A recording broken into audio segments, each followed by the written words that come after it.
Enjoy authentic Chinese favorites at the Great Wall Restaurant. From hot and sour soup to sesame chicken and even their delicious Peking duck, you'll find it at the Great Wall Restaurant. Visit them at 4515 France Avenue to experience their full selection and learn more at greatwallrestaurant.us. That's greatwallrestaurant.us. Portions of the following program may be pre-recorded.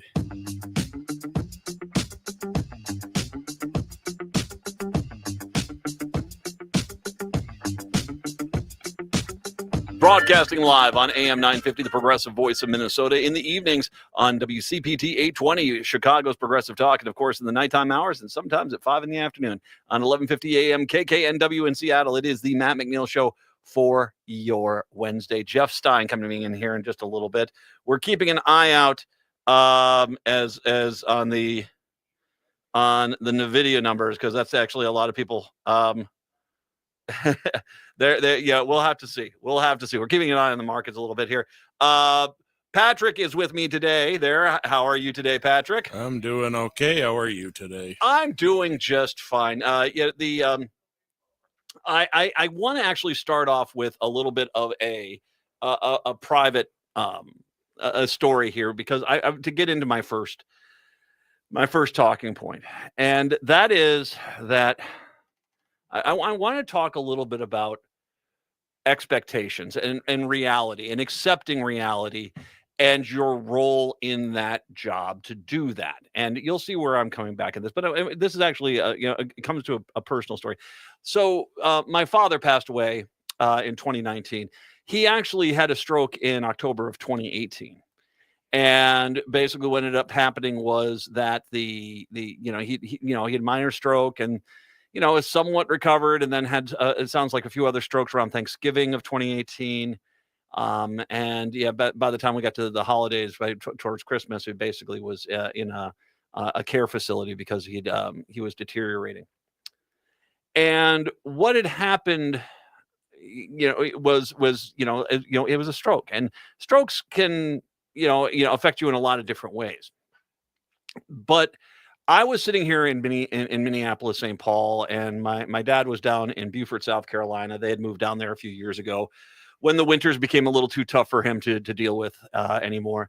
And so he moved down there, and I hadn't been able to get down there to go visit him. I did eventually in January, before he passed away in February of 2019. But it was kind of interesting because I was hearing a lot of different stories about what was going on. And family members were going down, and you'd hear, "Oh, it's good. Dad's going to be up and around before too long." It's like this. "Oh, he just needs to get some home cooking," that sort of thing.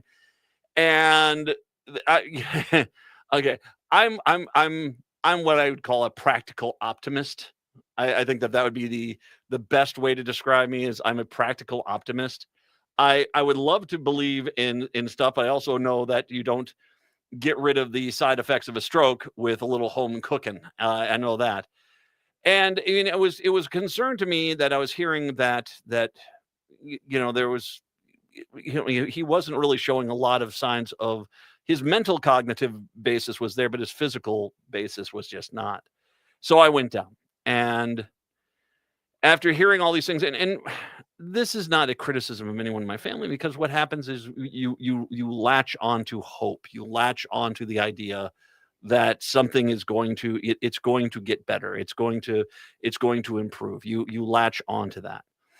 And the problem was that I was just hearing, I was hearing kind of my mother, who was just kind of going off what the medical professionals were saying one thing, and the rest of my family kind of saying another. So I took some time, and I really did appreciate that time I did take with my dad.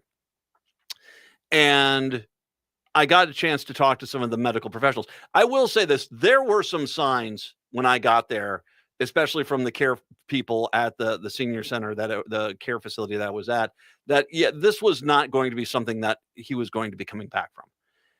And I mean, there were some signs, but when I had the chance to talk to the physical therapist, and, the guy said, "Hey, mentally, your dad's as sharp as he ever was. It's just you're physically," and there are some muscles that run on the outside of the hips. And basically they were gone. I mean, they just, for lack of a better way to say it, the guy said for lack of a better way to say it, they just kind of dissolve. And sometimes strokes can do this. They can cause muscles to kind of weaken, strengthen, sort of thing. And that's exactly what happened. The muscles on the side of his hips, the ones that basically balance you when you're walking, they were gone and they were not coming back. This was not something where he was going to be able to physical therapy these muscles back. So my dad wasn't going to be walking again. It was pretty clear at that point. And not even with a walker, it was just not going to happen. He had lost the ability to keep his own balance. And also, it wasn't home cooking. As a matter of fact, the medical professionals told me very specifically, you need to stop people getting him food that is not on his dietary list, because that's actually causing him more problems. And my mom looked at me and asked me to write a letter to all my brothers and sisters to kind of explain the situation. And so as I was on the plane coming back from South Carolina, I didn't eat that. I basically spent the time typing up a fairly long letter that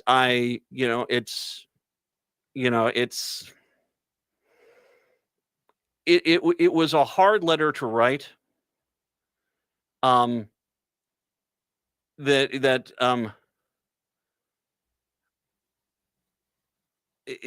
was hard, and I wrote, Dad is having some issues with. I'm actually reading the email I'd sent. It's wonderful people are hoping for the best, and every day there are rays of sunshine, which are reassuring, but we do have to be honest about what we should expect. It's likely Dad will never be able to walk on his own again. I was talking to a physical therapist, and he said his outside hip muscles are extremely weak. They are the stabilization muscles, which make standing and walking without falling possible. They're so weak, it's likely they won't ever be able to support my dad's weight again. So it also a reality that Dad will, need shifting in bed, getting out of bed, and other activities as well. I can understand people reading this and thinking I'm being too negative. I'm not trying to be. I'd love to see my father out in Beaufort, South Carolina, walk around, but I know down deep inside it's not going to happen. And that was a hard letter to send, but it was just a reality that we had to face, because, like I said, I'd been getting a lot of mixed messages until I went down there and I saw what was going on face to face myself. You have to come to grips with reality. And in this case, it was that my dad he was on the downside of his life at that point, and that was just a reality. I'm not trying to be mean. I'm not trying to be optimistic. I'm not trying to be this. I'm just being a realist, and a practical realist too. The reason I bring this up is that it is time for us to come to grips with the fact that, putting aside everything that Donald Trump is, and he is truly one of the most disgusting human beings that's ever walked this planet, he's not mentally well.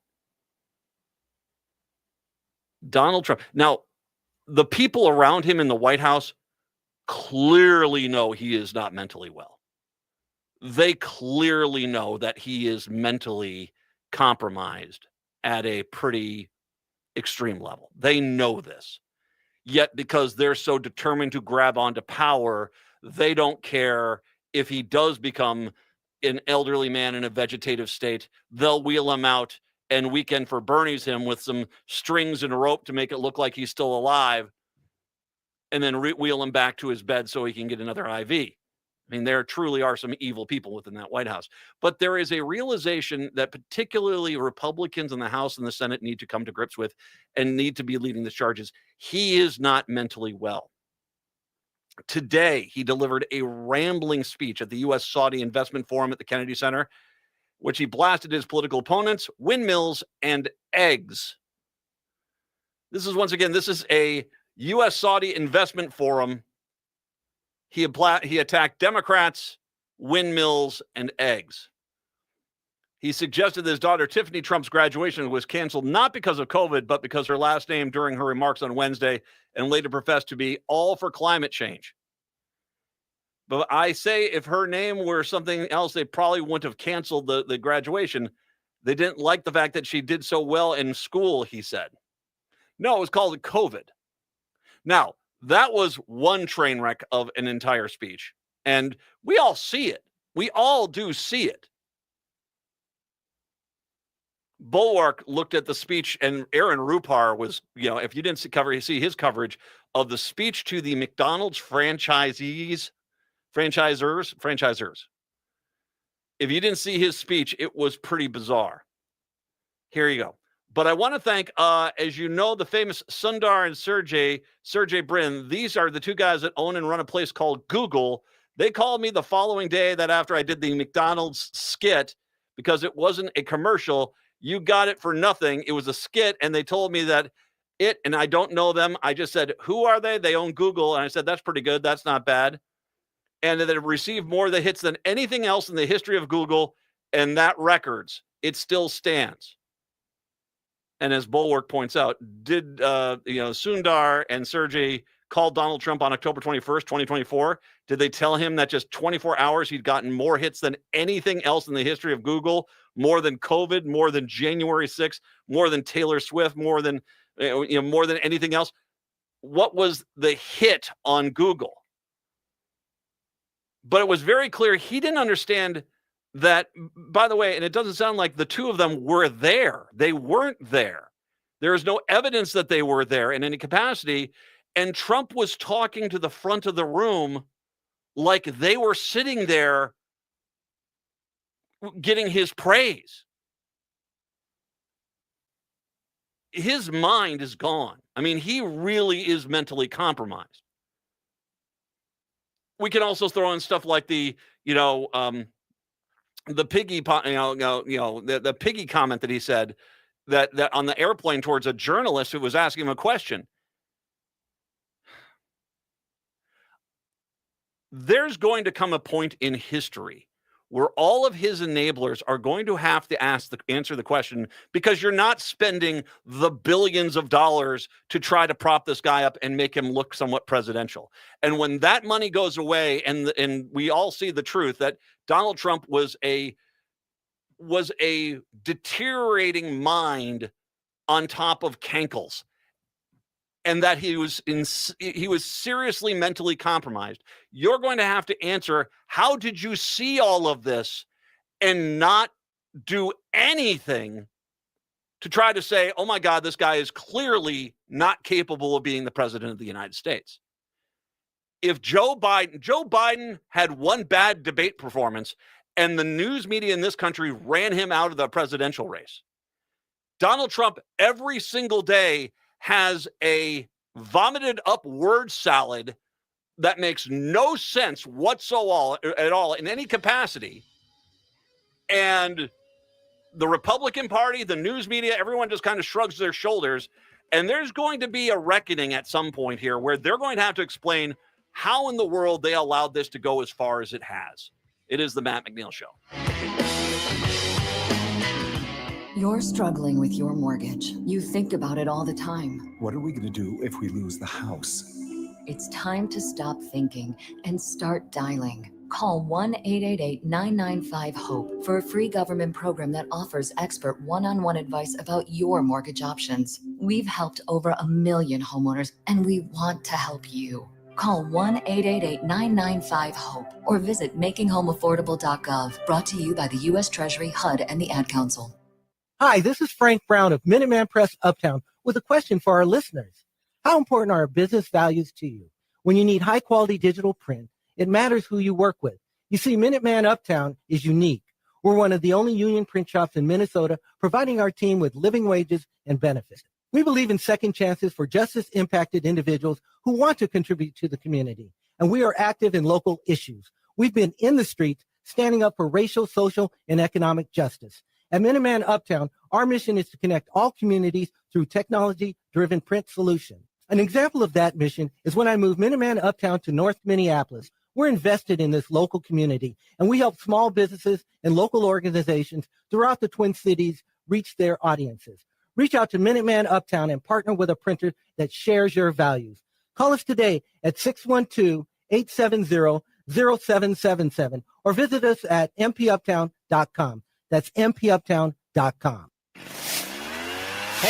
it's Alex with Buzzcut Mowing. Why spend your precious time out in the cold this fall raking, bagging, and stressing over leaves when I can handle it all for you? I provide fast, thorough, and reliable fall leaf cleanups across the West Metro. Let me do the hard work so you can stay cozy, sip your coffee, and actually enjoy the season. Visit buzzcutmowingmn.com today, and let's make your yard the envy of the neighborhood before the winter hits. Buzzcut Mowing.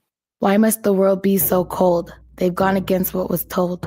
Thinking rape is cool, think about it. They think it's not wrong, violence against women, the rape, the abuse, the emotional, physical. They all hold the hate, think about it. Is it right or wrong? What attracts you? I'm not saying no names, but you laugh. Talk about it like nothing is wrong. Think about it. They all hold the hate. Gotta stop the violence. Stop the hate. Think about it. Sponsored by the Minnesota Indian Women's Sexual Assault Coalition.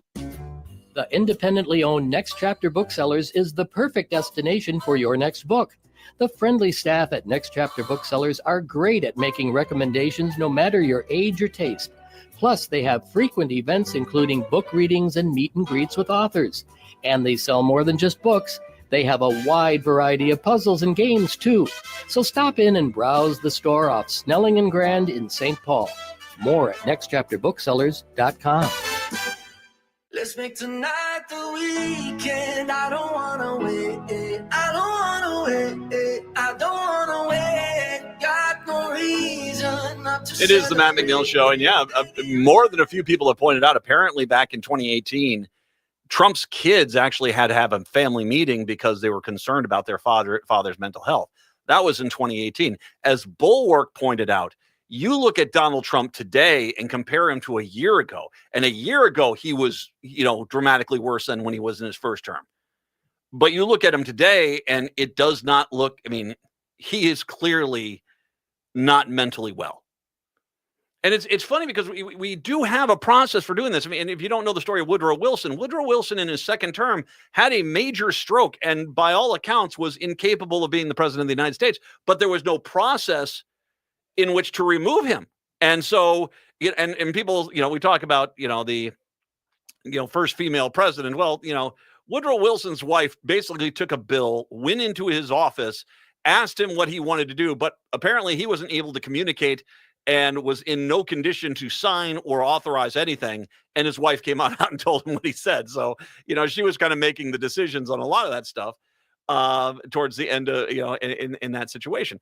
They eventually passed a constitutional amendment that allowed for, in this sort of case where somebody gets shot or somebody has a stroke and they're clearly still alive, but incapable of performing the duties of the office, that basically there's a way for the cabinet to remove him. Trump specifically, and I said this when they announced the clown car brigade, that is the Donald Trump administration 2.0.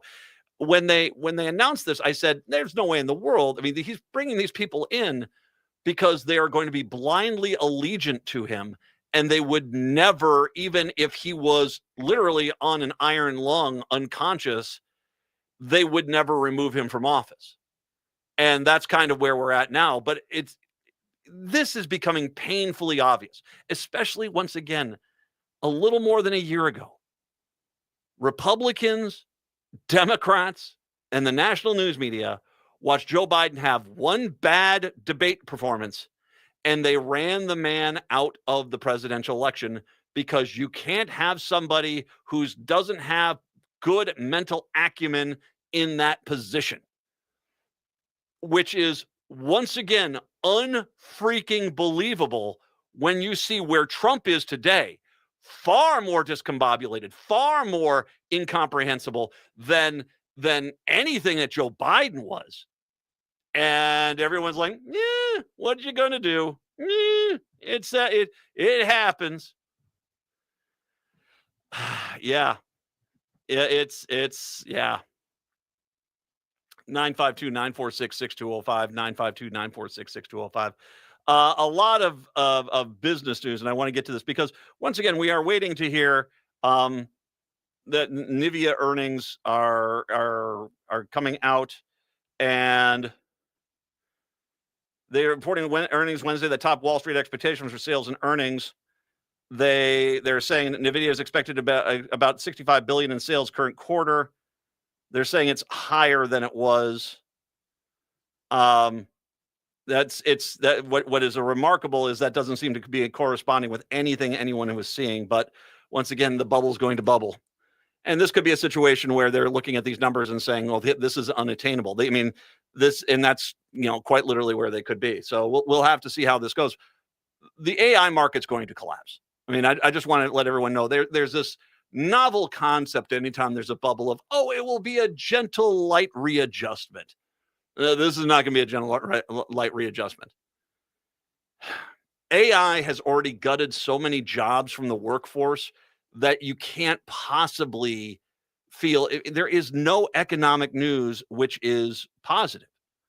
As a matter of fact, I mean, when you look at the housing market, these were out an estimated 36.8 more home sellers than buyers in October. So basically, a third more people are selling homes than buying homes. Basically, it's a buyer's market, but the problem is people can't afford to buy a house because in that same window, prices were still up 1.2%, and they're grossly overinflated as they are. So the housing market is starting to fall apart. I mean, not starting. I mean, it was falling apart for a while. It's now starting to get really bad. It's now starting to run downhill at a pretty good tilt because you've got a bulk of houses for sale and people just can't afford them. The U.S. Bureau of Labor Statistics says it will not not release the full U.S. jobs report for the month of October following the country's longest ever federal government shutdown. Instead, the available figures will be published with November's data in mid-December. The October data is expected to show negative job growth after about 100,000 federal workers participated in the deferred resignation program and formally left payrolls in late September during the shutdown. It should show the job numbers are dramatically down because every freaking day there's another story of massive layoffs. Seriously, if you that's not a joke. Go to just go in layoffs, type in layoffs and do a news search on that, and you will see every single day 200, 400, 3,000, 12,000 people getting laid off left and right. Most of it due to robotics and AI. Yeah, there's the only two positive economic numbers are AI stocks and crypto. And I should mention Bitcoin is getting beaten up pretty badly now on the markets as well, because it's basically it's I don't think it's a real currency. I know there are some people out there that say it is very real. Yeah, there's going to be a massive crash and like 12 people are going to own $20 billion and the 100 million people worldwide that invested in Bitcoin are all going to be sitting there with no money at all saying, what happened to all my money? That's what I think is going to happen. But Bitcoin is falling down dramatically. So you don't have people selling all their stock in NVIDIA, a platform their own company has to have working with them. And in turn, and thinking that that's going to be a positive thing. You got to be careful out there. And I mean, we're talking about economics, which are kind of more large scale. I mean, I get it. Most people are like me and my wife. We're looking at I got to go grocery shopping tomorrow. I got to go pick up all the Thanksgiving stuff. I was looking at the list. I said, oh, wait, this is going to be pricey. I'm going to take a bet right now with all the Thanksgiving stuff I've got to get that my grocery list is going to be, boy, I'll say $500. I'll say $500. Usually it's there's the usual weekly regular weekly groceries I have to get, but then I got to get all the Thanksgiving stuff, and my guess is it's going to be dramatically more expensive. Things are tough, and things are getting tougher. And we keep getting told, Trump is out there screaming how the economy is great. It is not great. Well, and that could go back to the first thing I was talking about, which is he doesn't seem to be mentally well in any capacity. But when this crash does happen, and it's going to happen, when this crash does happen, because it always crashes with tariffs. And even in the best case scenario with Trump, most of the countries that he creates a deal with are still charging 10 to 15% more for products than they were prior to Trump. When this all crashes down, man, it is going to be a very ugly reality indeed. Jeff Stein, when we do return, it is the Matt McNeil Show. Get your head right, hold it high. Come on, you know it's true. Work is almost bearable when the Stephanie Miller Show is on. AM 950 KTNF, St. Louis Park, Minneapolis, St. Paul, the progressive voice of Minnesota. The best deal for Black Friday is back at the Park Tavern. On Friday, November 28th only, stop into the Park Tavern, buy a $100 gift card. You'll receive $50 in Park Tavern gift cards for free. You heard that right. Buy $100 in Park Tavern gift cards, and you will receive $50 in gift cards for free. The best part is you get to decide which gift cards you keep and which gift cards you gift. And the Park Tavern is open regular hours on Black Friday, offering up their full menu. On Louisiana Avenue, north of Highway 7 in St. Louis Park, get the best deal this year at the Park Tavern. Hi, I'm Scott Shambot from Shambot Family Dentistry. We're the fear-free, shame-free dental office. We know dental anxiety and dental phobia are real. We'll take the time to get to know you and give you what you need to be comfortable at all times. We offer free nitrous oxide laughing gas and have high-tech options to help you feel calm and relaxed during your appointments. We'll help you get through every appointment in the most pain-free way possible. If you're having a dental emergency, we'll try and get you in the same day you call because we don't like to see anyone in pain. As my daughter Rachel says, if you don't see my dad, please see another dentist. Take care of your teeth because they're the only ones you get. This is Chad, owner of AM 950.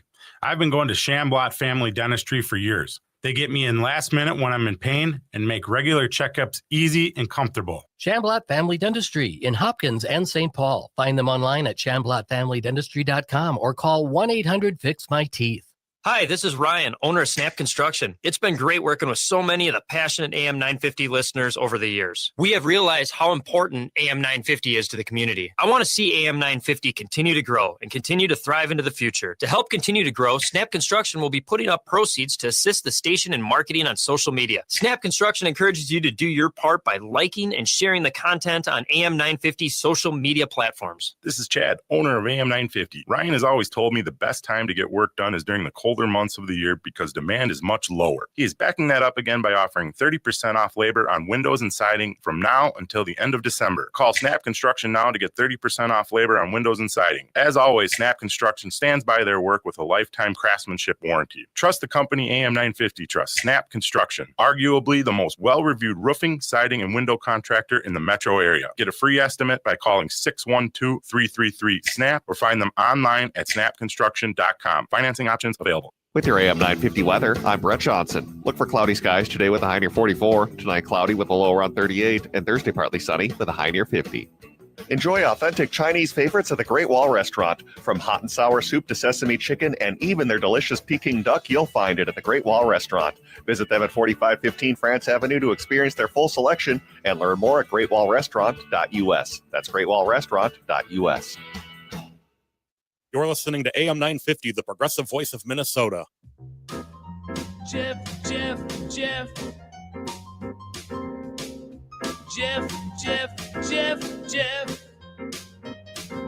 J-E-F-F, Jeff.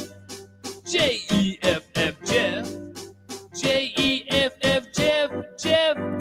Jeff Stein's our national and presidential expert, noted author. You can find his books at your favorite book retailer. The Iowa Politics Report and the Iowa Business Report come to us from his flagship station in Cedar Falls, Waterloo. It is KXEL, and he's kind enough to take some time to talk with us today. Hey, Jeff. Matthew, how's Wednesday? It's going well. I mean, we just did realize because we will be best of next week on Wednesday. This is our Turkey Day edition of the Jeff Stein visit. So here we go. Let's baste him. Speaking of turkey, yeah, that's all right. I got to get this out of the way. Yeah, go ahead. As God is my witness, yes, I thought turkeys could fly. All right, still one of the best moments ever in any television show of history. And actually, it has an Iowa connection. What's that? I really don't know how to describe it. Well, actually, it's as if we practiced the bit. Actually, one of the producers of the show, this is serious, was a student at the University of Iowa. in the writers program. And so he wound up being a producer of the show, but he lived in Iowa. And apparently something very similar to the turkey drop happened at a station in Cedar Falls back in the 70s, the early 70s. When you look at Les Nessman, the newsman from WKRP in Cincinnati, A five-time winner of the Silver Sow Award. the Buckeye Newshawk Award. The Also, there you go. Let me just say this. They actually, there's a lot of reality into Iowa news people I have known in my life in Les Nessman. That's all I'm going to say, because I know you could get me into big trouble. But No. I'm just saying that that is based on a true story. When would I ever get you? Yeah, I can't even say it with a straight face. And we can name the people probably right now and not stop for quite a while. I do love walking into an Iowa radio station and their wall is covered with plaques with corn cobs on them.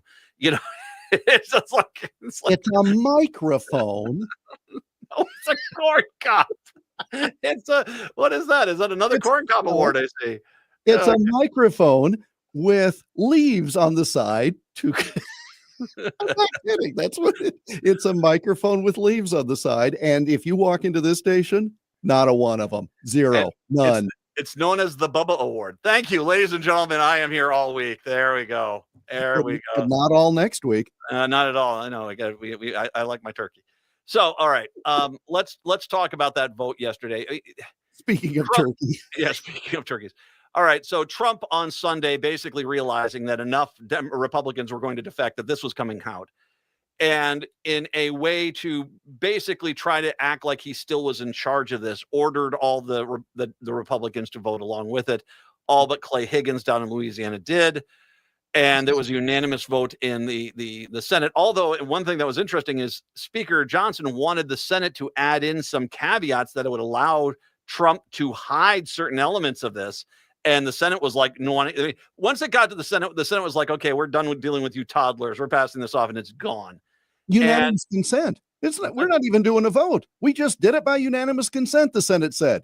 I mean, it was just like they could not get rid of the hot potato soon enough. Because they don't. I mean, I think the Senate understands how damaging this has already been. And let's start with that. I mean, you and I have always said it's not the crime, it's the cover-up. And it is. Now, in this case, the crime is pretty bad too. Abusing young women is a pretty horrible thing. But this whole thing with Johnson and his whole game plan and this whole thing about we'll just basically put our fingers in our ears and scream, I can't hear you, I can't hear you.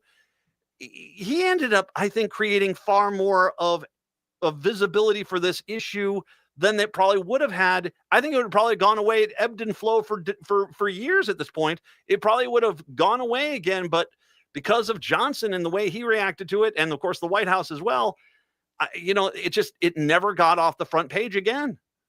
All right. I want to circle back to Johnson in a moment, but let's really go with the Wayback Machine. 2015, a businessman from New York decides to run for president, and in the interviews is quoted as saying, the Epstein report, everything needs to be released. It's going to be horrible for Democrats. On record for a period of years saying it should be released. That same individual is president for a second time and all of a sudden says, no, we're not releasing diddly squat. During his campaign saying we're releasing it, he said again during his campaign, we're going to release it. And then as soon as he got in the White House, we're not. Now, the concept, I'm not imputing this motive. The concept of this is a distraction. Let's, it's nothing to see here. Let's move on to the important business of the day. I'd buy that if in fact that's really what it was, or you really thought that by saying we have more important things to do than this, you could actually get them done. The about face that was done is stunning, and it shows no political aptitude because you had a consistent position. I'm talking Trump now. You had a consistent position. And then all of a sudden you flipped. And then all of a sudden, after the damage is done, you flip again. All right. So, And I get it that, well, he knew he was going to lose, and so he wanted to look, sure. But why? That's an unforced error. The whole thing is. Now, let's talk Speaker Johnson. By the way, the way I describe it with Trump is he actually played a game of chicken with a mirror. And he, he did. He played it. He knew what was in those files and thought, I guess he could just use the idea of the files to go after Democrats without ever actually having to release them. But then once again, especially after the first time, he probably should have never said a dang thing about it, because then he really ramped it up. It's like, okay, finally we're going to get the answer. And then he said, nope, there's nothing to see here. He literally played a game of chicken with a mirror. Okay, now there's a couple of things here. Have you ever seen, I think it's definitely true with turkeys, may also be true with chickens, that when they see their own reflection in a pane of glass, they peck at it. We have wild turkeys, not liquid, but we have wild turkeys. We live in the woods, and they come up to the back door. It's a sliding door, and they see their reflection and start pecking at it. And so it's like he started fighting with himself, right? Yes. Well, no, first of all, your Thanksgiving set. I mean, that's corn-fed turkey right there. Just all you have to do is, clunk, off we go. You're set to go. I got a cat sitting at the back door with a tail twitching. Okay, we're set. Yes, sir. But no, yeah, it is remarkable. Well, okay, so now Johnson. Let's talk Johnson. Go ahead. For crying out loud. Yeah. Okay. The reluctant speaker, right? He never aspired to be speaker. When they went through 75 other names, he wound up winning it. And it's like, oh, golly shucks, I guess I'll go along on here. One of the channels, and I do not remember which, and I wish I did, had, and this was like 10 days ago, had a collection of video clips of the number of times Johnson said he didn't know anything about a certain issue that the rest of the world all knew about.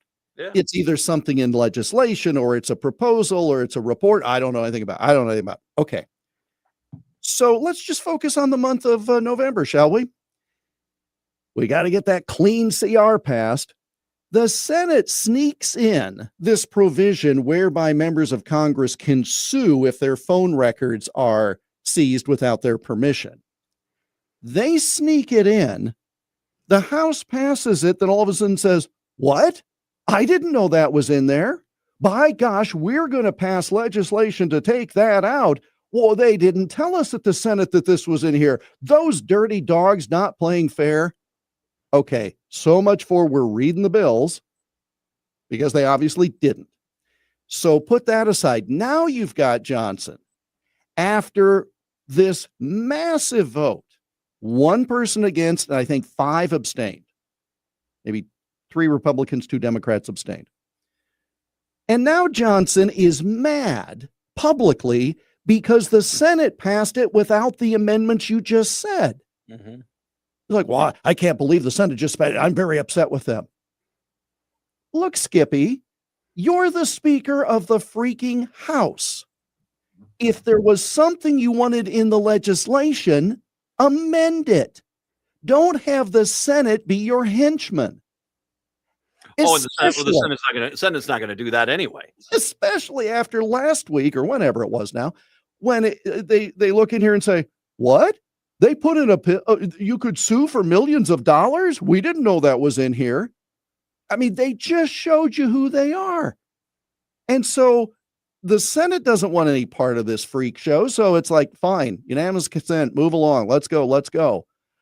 And Johnson's sitting there saying, well, the president and I are very disappointed. Geez, if only you were a member of the House with some power to have changed it. I think it does show you how betrothed to Trump in the White House the Speaker is, that there really isn't an independent body there.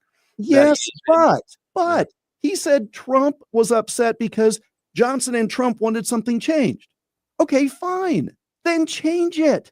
I mean, it's sort of like your point is correct, but then why didn't he, as a toady, just go ahead and do it? Because he didn't want the blood on his hands. Yeah, better that the Senate do it. Oh, shut up. I mean, and then you complain, oh, the president and I are very upset. Oh, well, this pencil I'm holding and I are also quite miffed. Well, and he does, he did. I mean, he would have basically had the Senate change it. He would have come back and they said, well, what are we supposed to do? The Senate changed it. We can't. We'll just have to vote on it again. The Pam Bondi. It's so maddening because it's so transparent, right? I mean, it's just obvious, and I'm sorry. The U.S. Justice Department will release the files from its investigation into Epstein within 30 days, according to Pam Bondi. But the question is, what does that mean? Because once again, frantically on Friday of last week, Trump announced that they were going to investigate a bunch of Democrats. And a lot of people pointed out very clearly, well, now, and the DOJ individual they put in charge of the investigation, by the way, never once has ever conducted an investigation ever. Okay. And they basically do this. And a lot of people are saying, well, what they're going to do is they're going to argue there's an open case here. We cannot release all the files. And there does seem to be some conflicting legal arguments that, no, if the House and the Senate have voted for this and Trump signs off on it, then they cannot stop it. They have to release all the files, including the ones that are involved in a court case. But already there's sort of, this idea of what you're legally entitled to is verbiage that's coming out of the White House. I really couldn't hear much of what you said because the sound of the shredding machines was so loud. That's what's going on at the Department. Do you really think there's only one copy of all this stuff at this point? I got to believe this is the problem they've got, is that there's probably at least 20 or 30 copies of this entire file somewhere around the Washington. Well, you're not talking a file. You're talking boxes of files. Yeah. This is a major investigation and prosecution. But that doesn't mean they won't try. All right. I mean, to get rid of it. So this is the problem. After all this time, I don't believe any of these documents because of the fact that they've all been touched by so many people. And again, to the point about if there's a pending case against some scumbag, here's the thing. If you release the document, it could prejudice the pending case. That's absolutely true. So do you let bad guys, bad actors skate because of a tainted jury pool? Or do you start whipping up fake prosecution so that you can have this big net of things that aren't released? Again, that's nice that the House did this and the Senate did this and the president's going to sign it and nothing will change.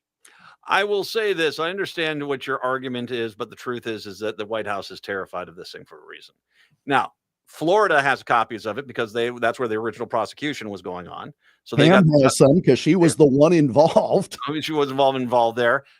Reminder, one of the first things they did, remember, Kash Patel is still shocked. I mean, have you seen him? He's still stunned by what he saw in that file. That's horrible. Well, it is. Horrible. It is. But I will say, remember, they gave like 1,000 agents parts of these files to redact things that could take names out of it or see if Trump's name was in it. That's what it was. So I got to believe that there's far more copies of this stuff out there. And one way or the other, it is, once again, like you said, it's not the crime, it's the cover up. Well, and again, drip, drip, drip. The story doesn't go away. We got to talk about the worst legal case in history. Of course, we'll come back. It is the Matt McNeil Show. Some versions of A Christmas Carol are hot toddies, sweet and cozy. Open Eye Theater's holiday tradition, Scrooge in Rouge, it's a Boilermaker, a raucous Victorian vaudeville-style musical that spikes your holiday with camp and chaos. Scrooge in Rouge is backed by audience demand for the third year in a row. Celebrate the holidays with Open Eye Theater, November 28th through December 28th. Bring your friends, bring your festive spirit, and leave your figgy pudding at home. Christmas can be a drag in the best way. Tickets at openeyetheater.org.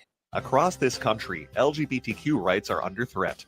This is a struggle that the LGBTQ community knows all too well. Since 1987, Outfront Minnesota has been fighting for LGBTQ rights and protections here at home, and this work is needed now more than ever.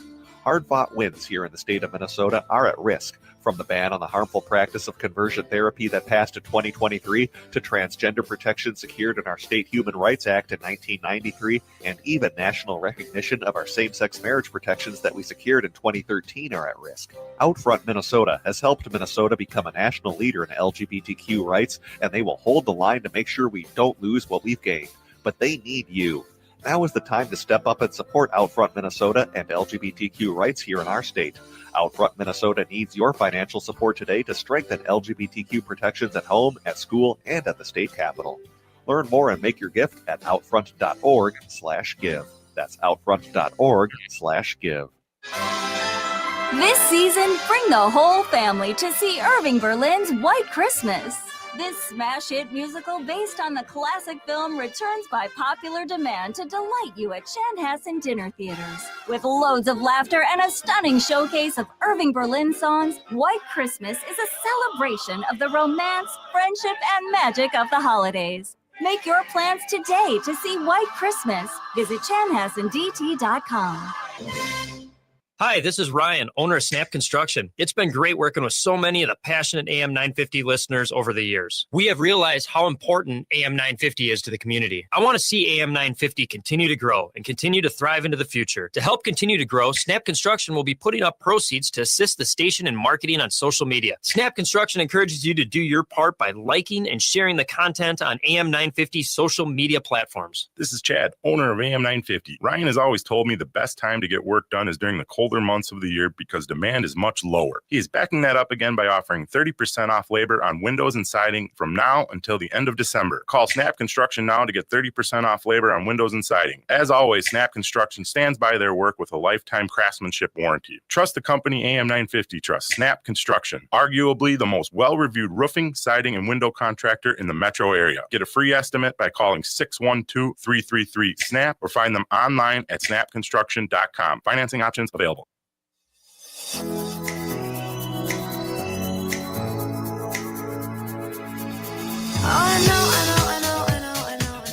Broadcasting in the evenings on WCPT 820 Chicago's Progressive Talk. Broadcasting in the afternoons and in the overnights in Seattle, 1150 AM KKNW. And, of course, in Minneapolis, St. Paul on AM 950, the Progressive Voice of Minnesota. It's the Matt McNeil Show. Jeff Stein joining us right now. I'm going to read to you a little bit here and then give you a little bit of background. U.S. interim attorney Lindsay Halligan stunned observers inside and outside a Virginia courtroom by admitting she did not show the full indictment against former FBI Director James Comey to all the grand jurors. So, okay, so what happens is... I love Uncle Matt's story time, by the way. This is just because it took me a while to kind of figure out what had happened. So they go to the grand jury. They initially brought 3 charges against Comey, all tied together, but the grand jury very quickly knocked down one. They still went, and the argument she was making during the grand jury, this is why they haven't wanted to give Comey any of the grand jury testimony, was you're not seeing all the evidence we have right now. Trust us, there's going to be more evidence coming. Just give us the indictment. Well, they knocked down the one indictment, which changes everything dramatically. The grand jury then comes back and says, okay, well, we'll grant something under this one indictment. But what has happened is Halligan has gone and basically rewritten the indictment to completely change what the indictment was about, omit the one charge that got knocked down, and then didn't have the grand jury sign off on it, found the foreman, and apparently presented it as just a bit of busybody paperwork. Could you sign this off? And it wasn't.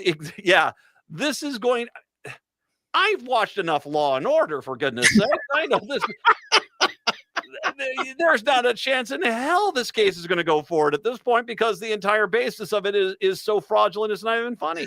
This is what I want to see. I want to see the next time Matt McNeil is on C-SPAN, it can say Matt McNeil, legal analyst, watched Law and Order on TV. Which, frankly, I think that's more experience than this woman has with the process. Now, and I say that it's kind of flip on my part, and I apologize, but I'm a licensed attorney in the federal and state courts. Ooh. I would know more. Yeah, watch it. I would know more. Walk into a grand jury proceeding, having never done it before, without 3 people there to guide me through it. Then I would fly to your studio. Okay? Mm-hmm. You just wouldn't do that on any case. Instead, you take someone who has legal skills, has apparently been successful in the law, but not in a role like this, and just said, okay, here we go. And then was the only one to sign off on it. Mm-hmm. You never have just one sign off on it as the charging party. for just this reason. And the problem is, I'm going to get the quote wrong, but it's, if you come after the king, you best not miss, whatever that phrase is that we've heard over time. You're going after Comey, you might want to get it right. Well, there is an element of this that reminds me so much of the 2021 lawsuits that Republicans were filing, because what this is it's the talking points that the Republicans state on Newsmax and on Fox News running up against reality. And in this case, I think she was basically told, you've got to get this indictment, even though there's no there. And so she chose the route of dishonesty to do it. But how many times did we see during those cases as, well, you need to throw out all these votes? Well, why should we? Well, they're fraudulent. Well, what evidence do you have that they are fraudulent? Well, we don't have any evidence now, but give us all the votes in 3 weeks and we'll find all the evidence. And the judges would look at them and say, it doesn't work that way. It's this idea that they can take a talking point and turn it into a reality. And the courts, at least beyond the Supreme Court, still have a little bit of a standard of proof that they demand that you have before you start marching down lines. Well, let's be clear about a grand jury process to augment that. Typically, the prosecution presents, and it's a closed proceeding by definition, nothing hinky about it, they all are. You present just enough information to get an indictment. You don't ever reveal the full case because you don't need to. The standard for charging is different than convicting. So the target is told, you're a target and we're going to do this grand jury and you can participate, and they never do because you don't want to present your own defense and tip off the prosecution. So the prosecution presents just enough to get the indictment.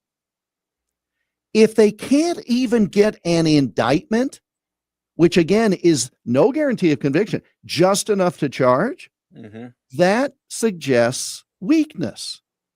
And so the fact that they didn't give everything to the grand jury, that's normal. But when you don't even get enough, well, when it kind of gets when it gets partially knocked down, and then you go rewrite the indictment after the grand jury's left and say, hey, can you sign this, and act like this was the presented, God, it's bad. Let me ask you this, because you are a lawyer, and I do like tapping into your lawyer sense. If you're the White House, I mean, we're not in a bubble here. If I'm part of a grand jury at this point, there's going to come an element here where it's like, okay, these guys are lying to us. How much damage does this do in the grand jury process with the White House and anyone in the DOJ? Because now it's basically it feels like if you're a grand jury, you're being used. There's not just one pool of jurors, and they rotate on a regular basis, typically quarterly. And so all you do is just wait till January. They were hurrying up on some of this stuff because of statute of limitations issues, plus public perception and needing to have an indictment and a perp walk, which they didn't get, by the way, also. But sure, if you're going to the same jurors, oh yeah, you'd have a problem. But that's why it would be there. There are massive amounts of jurors, people whose lives are being interrupted for tomfoolery like this. And so they may not see the same pool, but the judges who are presiding still have the same judges in terms of ministering to this. They don't have a very active role, but they have enough. Well, and the DOJ has already had trouble. And they couldn't get an indictment against Sandwich Guy. They couldn't. They had all those cases in Los Angeles tossed because the grand jury just refused to indict these people. You know, it is kind of one of those things where they have really painted themselves into a hole, and this is not helping them at all. But the main thing is, as God is their witness, they thought turkeys could fly. Our Buckeye Newshawk Award winner, Jeff Stein, 5 years in a row, my friend, 5 years in a row. The Iowa Politics Report, we'll post that a little bit later on. Jeff, happy Thanksgiving. We'll talk to you in 2 weeks. Chicago, Seattle, talk to you tomorrow. Minneapolis, St. Paul, hour 2 up next.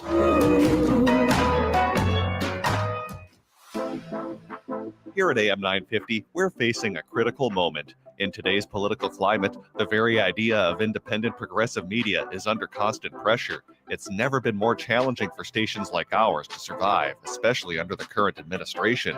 When the very idea of free speech is under pressure, our whole station works hard every day to be a platform for it. We all believe that giving a voice to communities who need to be heard, especially when their voices are underrepresented, is the best way to support free speech.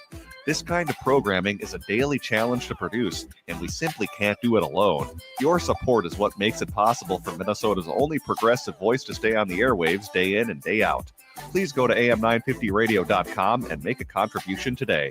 As a token of our appreciation for standing with us, we'll send you a brand new 2026 AM 950 calendar featuring photos taken by our own Matt McNeil. Again, that's am950radio.com. It's Brad Friedman, your friendly investigative blogger, journalist, and host of the Bradcast on AM 950, KTNF, St. Louis Park, Minneapolis, St. Paul, the progressive voice of Minnesota. AP News, I'm Ben Thomas. The prosecution of former FBI Director James Comey has hit another hurdle. Eric Tucker was at the court for us. The stated purpose of the arguments was on a defense motion asserting that the prosecution against him is vindictive, but the actual headline came near the end of the hearing when the Justice Department, in a fairly remarkable concession, acknowledged that not all grand jurors were present for the return of the second and final indictment in the case. Comey's lawyers say that that is grounds for dismissal. The judge said he would take it under advisement and that it was too weighty of an issue to decide from the bench. But it really does further imperil a prosecution that's already been subject to multiple challenges, including to the legitimacy of the prosecutor who brought the case. Congress is sending President Trump a bill to compel the Justice Department to make public its case files on convicted sex offender Jeffrey Epstein. Attorney General Pam Bondi. We will continue to follow the law, again, while protecting victims, but also providing maximum transparency. Harvard University's reopened an investigation into connections between its former president, Larry Summers, and Epstein. This is what he told one of his classes yesterday. Some of you will have seen my statement of regret, expressing my shame with respect to what I did in communication with Mr. Epstein, and that I've said that I'm going to step back from public activities but for a time, but I think it's very important to fulfill my teaching obligations. That sound courtesy Lola DeSantis. Summers is also resigning from the board of OpenAI. The U.S. trade deficit fell by nearly 24% in August as President Trump's tariffs pushed imports lower. And another erratic day for stocks, but the main indexes closed higher. The S&P added 0.4%, the Nasdaq 0.6%. The Dow gained 47 points, just 0.1%. This is AP News. While retinitis pigmentosa takes Mark's vision, his family gives him hope, whether at the family business or at home with his wife and sons. He knows he's not fighting alone. For 50 years, the Foundation Fighting Blindness has funded research into treatments and cures for blinding retinal diseases, providing hope to people with vision loss. And for Mark, winning the fight means being there for his family. The Foundation Fighting Blindness. Together, we're winning. Help us end blinding diseases at fightingblindness.org. I know that hiring can be challenging. You need someone to match your role perfectly. Well, now you can meet them fast on ZipRecruiter. Build your team, build it sooner. Meet your match on ZipRecruiter. Just head to ZipRecruiter.com/free right now to try it for free. That's ZipRecruiter.com/free. Meet your match on ZipRecruiter. Try it free. At Schroman Law, we provide more than just legal documents. We walk alongside our clients to ensure their wishes and legacies are being honored with every choice. And we do this while recognizing that this process can be emotional and weighty. Our team includes attorneys, as well as a grief coach and a published writer ready to assist with legacy letters and extra wishes to go alongside your healthcare directive. Contact us today to learn more at schromanlaw.com. That's SCHROMEN law.com. Hey, this is John Parker at Rainbow Road in Minneapolis. The holidays are coming up, and you can buy a limited selection of official Tom of Finland swimwear, tanks, and underwear for that special someone or for yourself. But don't wait on this. When they're gone, they're gone. And while you're there, update your gym look from a wide selection of tanks, t-shirts, and shorts. Rainbow Road is open 7 days a week on Grand Street by Loring Park and all the time at rainbowrd.com. Remember to get it at the road. Greg Bakken here. I've told you about the out-of-the-world roast beef sandwiches at Maverick's Real Roast Beef, but I haven't told you about their Philly steak sandwiches, turkey bacon avocado sandwich, BLT, crispy chicken, fish sandwiches, brisket, or pulled pork. Okay, you get the idea. They make a lot of delicious food to the same standard as their famous roast beef sandwiches, and now I'm starving. I'm going to go to Maverick's Real Roast Beef off Lexington and Roseville, and you need to go too. Check out their menu at mavericksbeef.com. With your AM 950 weather, I'm Brett Johnson. Look for cloudy skies today with a high near 44. Tonight, cloudy with a low around 38. And Thursday, partly sunny with a high near 50. Enjoy authentic Chinese favorites at the Great Wall Restaurant. From hot and sour soup to sesame chicken and even their delicious Peking duck, you'll find it at the Great Wall Restaurant. Visit them at 4515 France Avenue to experience their full selection and learn more at greatwallrestaurant.us. That's greatwallrestaurant.us. Portions of the following program may be pre-recorded. Hour number 2 of the show here on your Wednesday. Good to have you with us here. Matt and Patrick here, and guest free this hour, 952-946-6205. 952-946-6205. The NVIDIA things, I mean, they're saying they had a really good quarter. And they're basically saying there's no stopping it. It's never going to go stop. It's never going to go backwards. Like I said, you have to understand how bad the AI bubble is, how grossly overinflated it is, to understand how,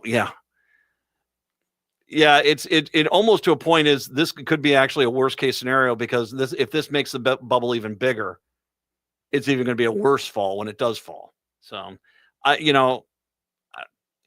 there's a lot of very smart people who are far smarter than I that are saying, get the heck away from AI right now. And so, I think I'm a little more inclined to go with those people than, the people who, once again, when you look at all the details and all the numbers, are showing that AI stocks are 952-946-6205. Patrick, guess what I did today? What did you do today? Well, I was here, so I'm surprised you didn't see it. We started recording the brand new to you shows today. Oh, that's right. I did come in at the end of the recording. Did you hear Larry Millette at all? Did not hear him directly. I heard his garbled voice from the phone, so I knew he was on with you. I'll say that. Let's put it this way. That's an hour you're going to like. So just a reminder, what we do here. So, and I've told the story before. I'll tell it again. So it was 1 year. I'm going to guess 7-8 years ago. What happened is we had a little bind. We were going to do some best of shows. We had someone who was going to fill in, and basically they said they couldn't do it. And I looked at the producer at the time and said, well, let's just record a show. Let's just record a show in advance. And we did that, and we ended up doing it, and because we didn't want to do too many best ofs, and everyone liked it. I'm like, okay, this is good. So what we started doing was recording more and more shows.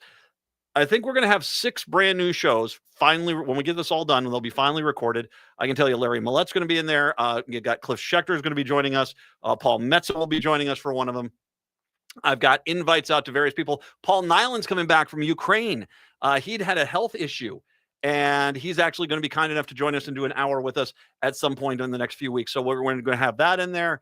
So we're going to have all these great interviews for you. It's brand new content over the holidays. It's our little gift to you. So they're brand new to you shows that run starting, I believe, on the 23rd of December, and they'll run throughout the holidays right here. And of course, we will be back for one live show, the year in review with Stein that we have done every year. So prepare yourself for at that point, we could all be, fighting in the streets over the last apple. I don't know. Oh, an apple. Oh, delicious. Oh, we'll have to get to that. The other thing I want to make sure I mention is there is this beautiful little calendar that we've got out now. That's right. We have made our sixth calendar here at AM 950. It is out. It's available now. I should say it's available now. Here's the process, and I want to make sure you understand. Of course, AM 950 is a standalone radio station. And the reality is there are a lot of forces working against our station, and there are. And we want to make sure we're staying on the air, and we are still bringing in great content for you that you can enjoy and you can trust. And I have never been more proud of being a part of a lineup in my entire life. All the live shows we've got here, the guys before me, the Gailey Show. Of course, Robert Pilot, Native Roots Radio coming in after my show. We've got Greg Bakken and Ghost Box Radio, which is just absolutely outstanding evening programming here. And we don't want it to go away. And so, we go every year. We ask you guys to help support the radio station. And you guys do, and we're very grateful for it. Just go to am950radio.com. That's am950radio.com and pledge to help the radio station. As a thank you to making a pledge, you will get yourself calendar number 6 as a thank you. So go to AM950 Radio, find out how you can help out AM950. And then if you do, you basically get one of these calendars as a thank you option. We do really appreciate that. And I'm very happy with this one, very proud of it. And for sure, glad that it's going to hopefully brighten your wall for another year. And yeah, like I said, I'm kind of tickled pink by this. It's kind of one of those things. When we came up with this idea, when they printed the first one out, I was like, wow, okay, that's something. And now here it is 6 in a row. And I've already had multiple people saying, you got calendars? You got the calendars? Yes, we do. am950radio.com. That's am950radio.com for more information about that. 952-946-6205. 2 bits of crime news here. The first one out of Minneapolis. A Minneapolis woman was charged with felony child endangerment after 2 toddlers in her care were found unresponsive on Sunday. Court records show Tracy Flex, the grandmother of the 2-year-old twins, was charged Tuesday in Hennepin County. According to the criminal complaint, Flex was babysitting the siblings when they were found unresponsive separately within about 3-hour span of each other. Quick side note to you. What is crazy about this is, I don't know, I just watched, on a completely different note, I just watched the Tylenol murder thing on Netflix. I had not seen that. Someone had advised me to see that. And one of the things and as tragic as this was, it was actually something that kind of keyed them out to that it was the Tylenol. One guy goes home, takes some Tylenol, immediately dies, pretty much immediately dies. Then people come on over to commemorate him later that day. And there was a brother and his wife who were as well not feeling that well. So they went and took some Tylenol and they dropped dead right then. And so there was at the same house, and they talked to the paramedic that showed up for both of them. And he's like, are you kidding me? The same house, same exact thing. And it was at that point they said, there's a Tylenol bottle here. And they kind of started figuring out this Tylenol might be the problem. And that was the case. But that kind of the thing is that you usually don't get this happening twice at the same address. And yeah, that's when I read this story. The first thing I remember was that Netflix special on the Tylenol thing. Go see that. That's actually quite entertaining as far as it keeps you on the edge of your seat. And I think they know exactly who did it. I think they know exactly who did it. Well, so basically they were found unresponsive separately within a 3-hour span. Prosecutors say the first emergency call came at about 3 p.m. when Flex was allegedly unable to wake one of the children from a nap. When they arrived, EMS personnel performed CPR before transporting her to the hospital, saving her life. The complaint said the second call came about 2.5 hours later when the other child was also unable to be awakened from her nap. Prosecutors said EMS administered Narcan to the child as she was being transported to the hospital, and her condition subsequently improved considerably, suggesting she had ingested opiates. Yikes. The complaint said both children were tested at the hospital, confirming they each had exposed to methadone, a drug used to treat pain, as well as a heroin addiction. Officials executed a search warrant later that evening at the residence where they said they found potential evidence, including dishes and utensils, children's cups, food and beverage, and a white powdery substance found on a couch and in Flex's purse. The complaint said the detectives also found 2 glass pipes, 3 prescription bottles in their purse, one of them confirmed as methadone. Yikes. Police said the second child is likely to survive, while the first child's condition remains grim. Spokesperson for the Living Center where the incident occurred issued a statement Monday saying, we are aware of the serious incident that took place at our location where our company provides home health care services. We're thankful that our staff was able to offer emergency assistance to the visiting children. Thoughts and prayers with all involved. Drug testing on the items is taken and is pending. Yeah. We have this stuff happen, man. And it happens everywhere. It does, just, yeah. It's yeah. Yeah. Yeah. 952-946-6205. Here's the other story I wanted to get in before I get to the first break here. This is, a Minnesota state trooper. This is a state trooper. Groped his colleague who is providing instruction during training in the central part of the state, according to his criminal complaint. Jacob Nathaniel Christopherson, 30 years old, of Sturgeon Lake, was charged in Morrison County District Court with fifth-degree criminal sexual conduct, a gross misdemeanor, in connection with the August incident at Camp Ripley near Little Falls. Christopherson, who is based out of the patrol's Duluth district, was charged by summons as due in court December 1st. His attorney, Paul Ing, told the Star Trib on Tuesday that it's quite unfortunate that a charge has been filed. Really? When I get to this here, I don't think it's going to be too, The allegation does not represent Trooper Christopherson's stellar reputation, let alone his conduct that evening. He thankfully that he has the right to a jury trial. Are you? Okay. I mean, allegedly, I guess that's the term we have to go with for the time being. The State Patrol's chief spokesperson, Mike Lee, declined Tuesday to address the allegations against Christopherson, other than say that his agency takes the allegation of sexual misconduct seriously, whether it involves conduct on or off duty, according to the complaint. The State Bureau of Criminal Apprehension was called in to investigate a sex crime during one evening after multi-day patrol recertification training on August 6th. The victim, a use of force instructor. Hey, let's go get Mr. Miyagi. We'll rob him as soon as he comes out of the karate studio. Yeah, how'd that go for you? All right, I didn't think so. Yeah. So the victim was a use of force instructor, joined other trainers for drinks at the camp's Viking Club. So this is at the camp's club. Okay. She sat by a fire pit outside, saw Christopherson, whom she had known for about 4 years, walking toward her while spilling a pitcher of beer in his hand. Uh-oh. I'm going to guess he was slightly overserved at this point. Christopherson sat on the bench, put his arm around her, a gesture she didn't find too odd at the time, complaint read. During their conversation, Christopherson asked her whether she wanted to go back to his room while winking. Wink. Really? Using his head to directionally indicate going back to the bunkhouses. Subtle. Yeah, let's go back over there. Beer. Wink, wink, wink. Okay. Allegedly. She laughed at the off the offer as a joke by someone she thought was a brother. Okay.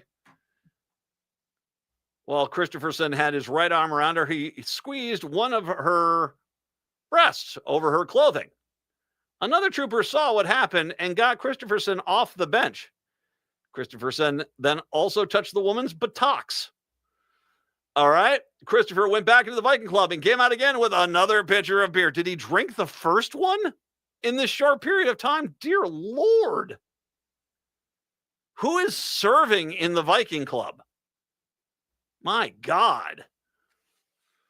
The woman who said Christopher appeared really drunk and another trooper escorted Christopherson back to the bunkhouses. About halfway there, Christopherson bear hugged her from behind and squeezed both of her breasts while yelling a vulgar term about her physique. Wow. The woman reported the incident to her superiors. Christopherson was escorted off the camp, put on administrative leave. He called the woman the next day, but she did not answer and has not spoken to him since. Really? You're gonna surprised by this. Yeah, this is unacceptable. Now, once again, that's the allegations, and it sounds like there's witnesses to this. I want to go back to, it's quite unfortunate that the charge has been filed. The allegation does not represent Trooper Christopherson's stellar reputation, let alone his conduct that evening. He's thankful for having a jury trial. Is he?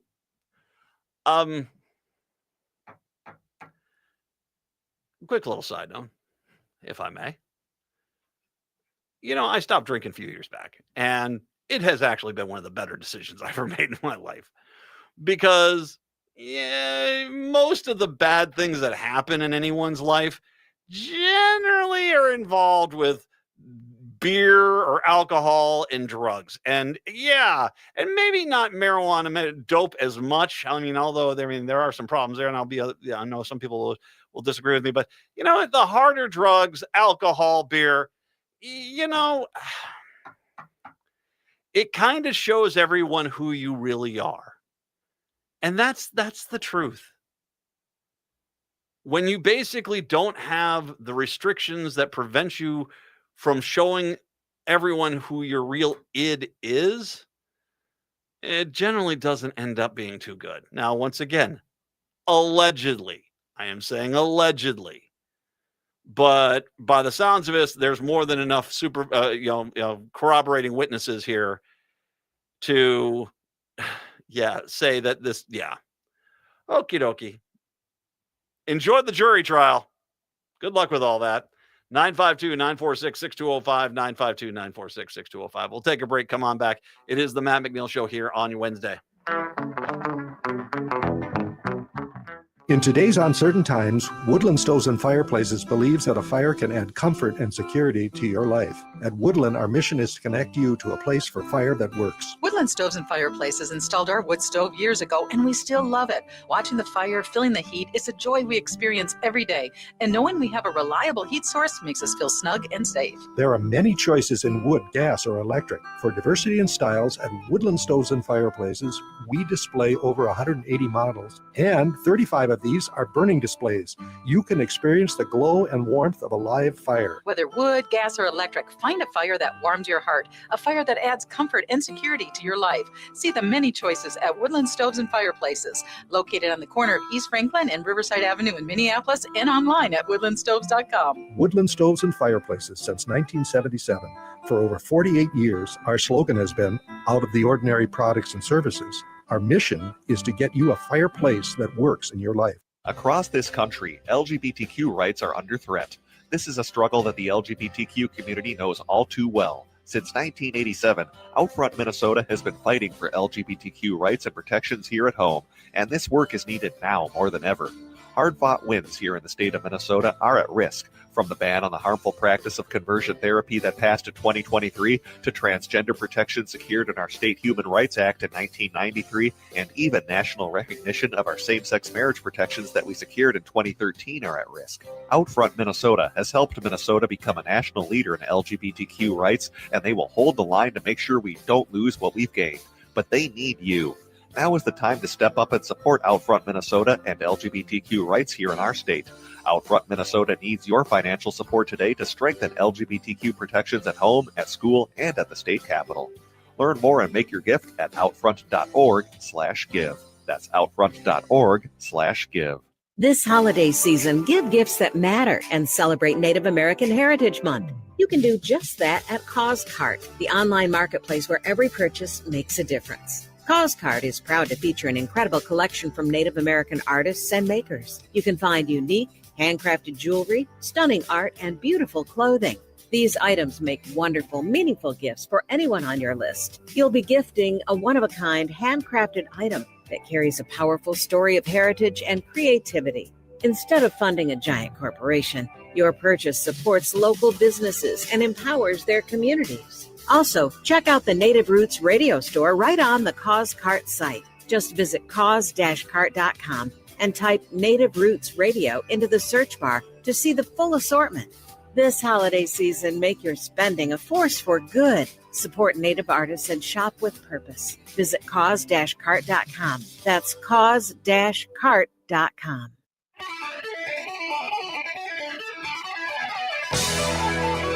AM 950, the progressive voice of Minnesota. I want to talk a little bit about something that's near and dear to the ag sector in this state, soybeans. And I need to point this out because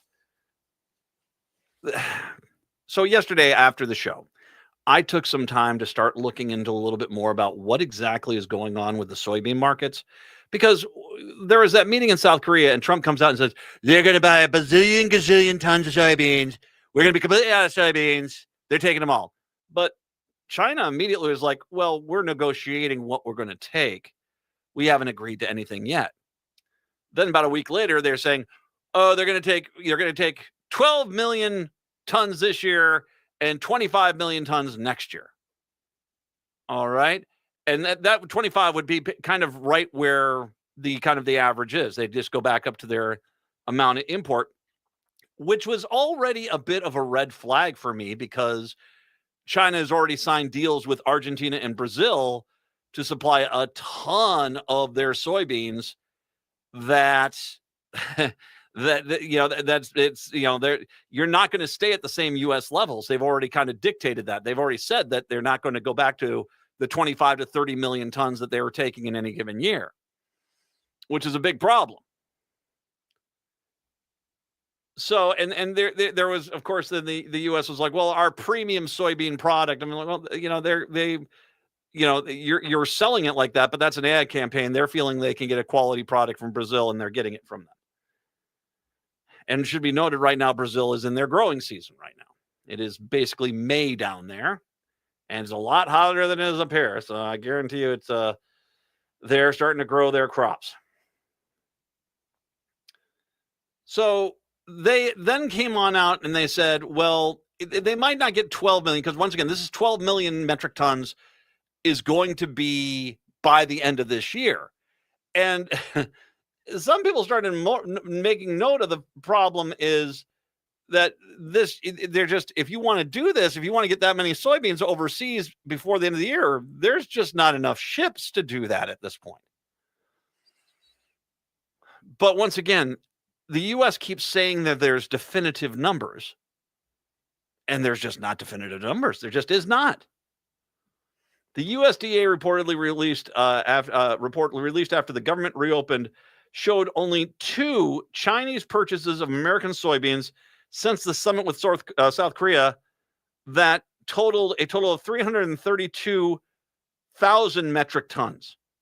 Now, it should be noted, the initial government report on this said 1 million metric tons. That wasn't even correct. It's 1/3 of 1 million metric tons. So, yeah, they are way off what they usually would get in any given year. And it's none of the numbers that the U.S. government is putting out match up with any bit of reality. That 332,000 metric tons, well short of the 12 million metric tons the Ag Secretary Brooke Rollins in China agreed to purchase by January. Nowhere near the 25 million metric tons she said they would buy each of the next 3 years. So and they're not making orders. It gets a little bit more concerning. An ag economist at Ohio State University says he doesn't expect China to purchase 12 million metric tons of U.S. soybeans before the end of the year. You'll think? Ian Sheldon said there isn't much incentive to make additional purchases since China already has its necessary supplies. And that's another big problem, is that you're asking China to buy more soybeans than they need and pay America for a premium price, because it should be noted, once again, Argentina and Brazil undercut our prices dramatically. Yeah, it's not good. I think a lot of this is going to be driven by what the Chinese government is doing in terms of pushing these state traders to import soybeans. Going into the new year, it's going to depend on private traders and the relative price of American soybeans versus Brazilian soybeans. He told Brownfield News the marketing year is winding down and importers are now facing a shipping constraint. Here you get into the shipping stuff here. You can get shiploads of anywhere from 60 to 80,000 tons through the Panama Canal. It would take 150 to 200 shiploads, depending on how large the vessels are, that goes through the Panama Canal to hit 12 million tons. So basically, he's just doing the math. Say you have a ship that can carry 80,000 tons. To get to 12 million tons, you would need 200 shiploads or more to get there. And,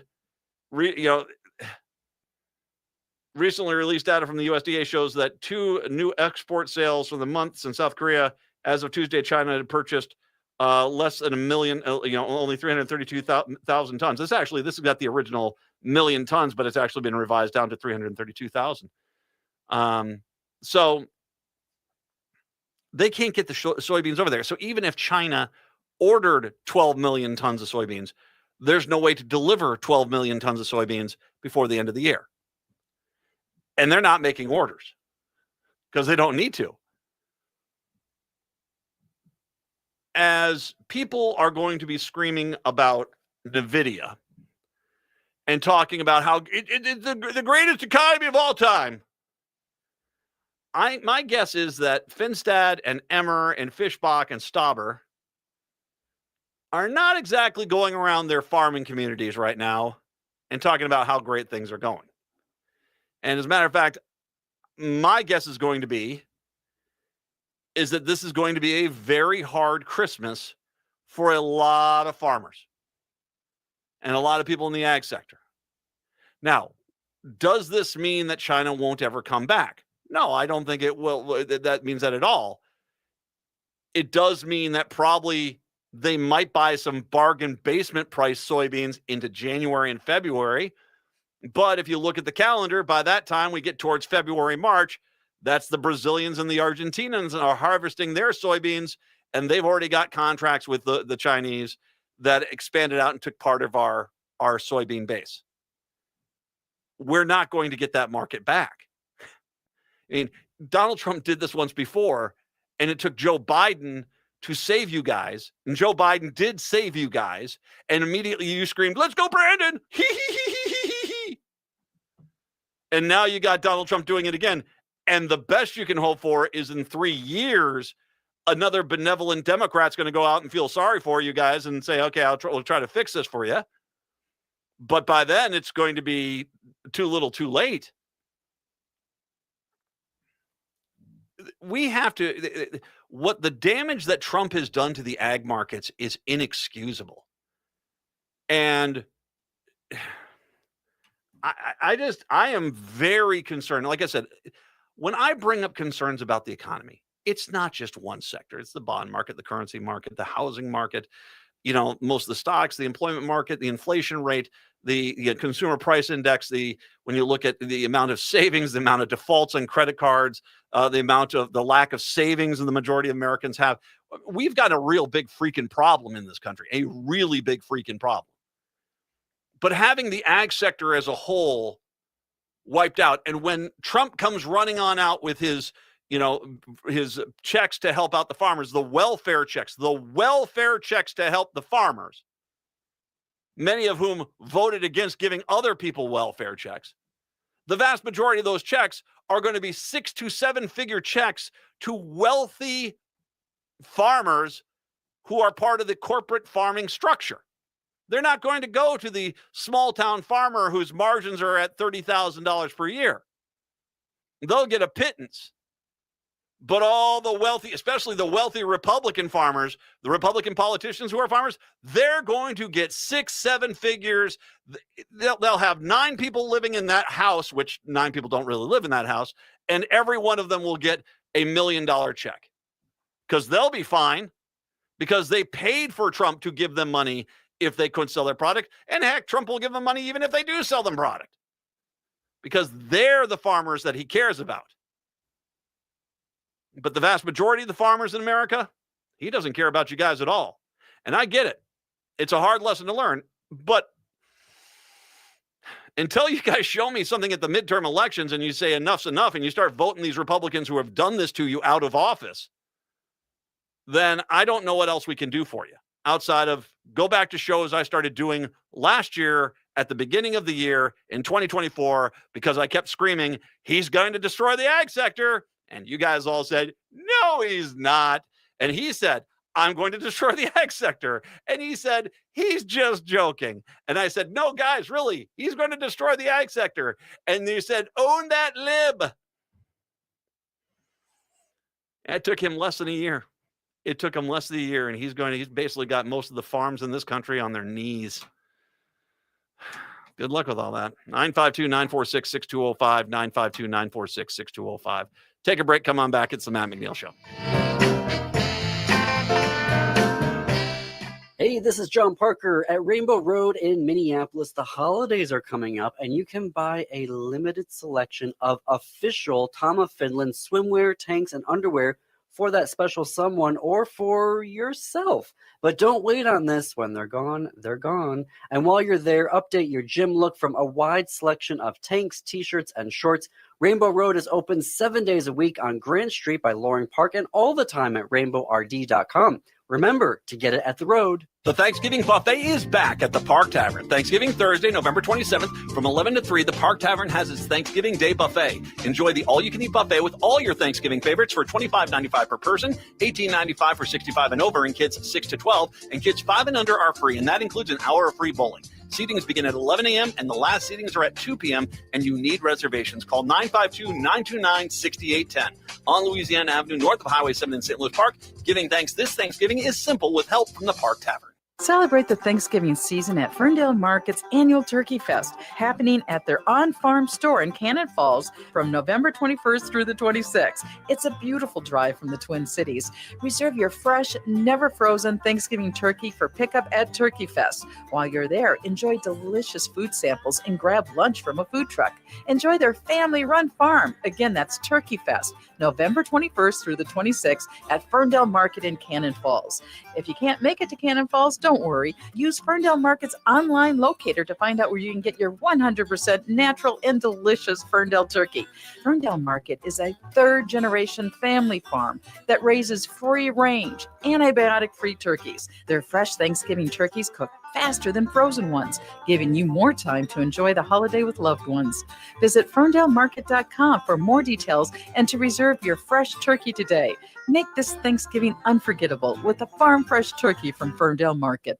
Hey, it's Patrick for Zero Res. November is here, so you're probably thinking two things right now. First is, man, where did this year go? And second is, oh no, I'm hosting Thanksgiving and my house is not ready at all. So you need to call my cleaning heroes at Zero Res to get things in order before your friends and family come over to celebrate. Every surface in your home can be Zero Resified, from hardwood, carpet, tile, rugs, upholstery, and more, so you don't have to worry about your friends and family plopping down on a nasty couch. Zero Res has a 4.9 rating on Google with over 21,000 reviews, so go ahead and get clean. And don't miss this month's deal. Get 3 rooms of carpet starting at just $139 and $50 off an air duct cleaning. You just need to call 952-ZERO-RES or go to ZeroResMinnesota.com and say you want the AM 950 special. Backward or forward spells the same. Zero Res. With your AM 950 weather, I'm Patrick Lilia. Tonight, light rain possible with a low of 38. Then Thursday, clearing skies with a high of 49. For more than 40 years, the Great Wall Restaurant has been serving up Szechuan and Mandarin favorites. The Great Wall is located just north of 50th in France on the Minneapolis-Edina City line. Check them out at greatwallrestaurant.us. AM 950, the progressive voice of Minnesota. It is the Matt McNeil Show. AM 950, the progressive voice of Minnesota. Good to have you with us here today. So I want to talk about two things that are going on, but kind of connected because the Republicans and right-wing groups are already starting to go on the offensive about how Minnesota is being hurt, and then they're blaming the Democrats for this. Where this first came out is local governments across Minnesota are proposing property tax hikes in 2026, potentially costing homeowners hundreds of thousands of dollars, depending on where they live and the value of their house. According to preliminary data released by the Minnesota Department of Revenue this month, the combined property tax levy increases across cities, counties, and school districts could total up to $948 million in 2026, a hike of roughly 6.9% year over year. A closer look at the data reveals that every single county in Minnesota and most cities, though not all, have proposed raising their property tax levies next year, with 18 counties staring at double-digit increases. The preliminary data, and once again, this is, this is because of Trump. And it really is. I mean, there are some other things, but you have to remind her. And we had these discussion back when Tim Pawlenty was the governor of the state. And Tim Pawlenty basically just decided to not pay school districts and cities and counties money that was promised with them in budgets. And that's how he sort of quote unquote balanced the budget. The problem with that is that his argument was, hey, you know, it wasn't me who raised your taxes. It was the county. It was your city. Even though what he did is force their hand, that they didn't really have any option but to raise the taxes because, you know, those taxes go for firefighters who have been hired and that are there, or a new police station that is being built, and that you can't just shut that down. And he would sit there and say, oh, well, I didn't raise your taxes. Those namby-pamby locals, they're the ones that did it. Blame them. No, you raised their taxes because you basically took the money that was promised to those entities and you did not give it to them. Trump basically did the same exact thing.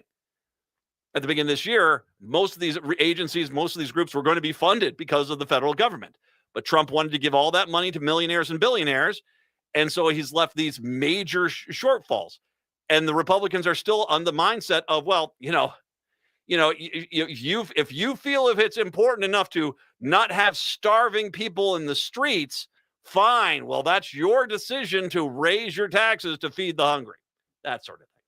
Yeah, they're pretty horrible people. They really are. They're not very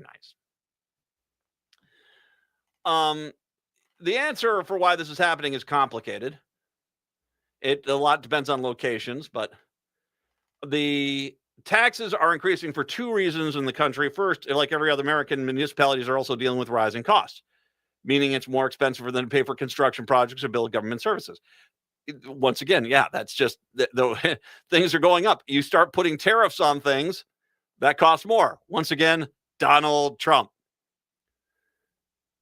The cost of the economy, the cost of capital expenditures, for example, a health insurance increase in one county could be 1 or 2% of the levy changes. Once again, healthcare, a lot of that is because the Trump stopped the healthcare payments. Secondly, there's a state and federal mandates placing considerable pressure on counties right now. Those pressures are exasperated in Minnesota because it's one of the only handful of states in the U.S. where counties directly administer social service programs rather than relying on state government. For example, the federal level, the big, beautiful bill lowered the share of federal reimbursements for SNAP, a food program for low-income families. The law changes around SNAP and Medicaid eligibility are expected to add millions of administrative costs to Minnesota counties, according to Hilgert. This is all Trump. Trump has done this. And whether this is by design or out of desperation, that's why the Republicans are starting to say, hey, the Democrats are raising the president. No, this is all Trump. Tariffs, not paying for benefits, destroying health care. That's all Trump. Now, on top of it, we have this other thing that's happening, which Republicans and especially Republican mouthpieces are freaking out about because, well, frankly, they like a system where there's lesser human beings, for lack of a better word. And the idea of paid leave for the common worker, how dare you? That rapscallion better get in here and work as hard as they can. That sort of thing.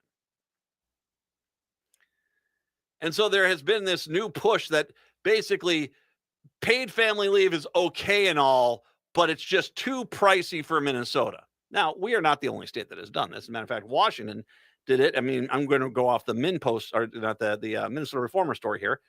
Washington State paid leave program is facing a shortfall of $350 million.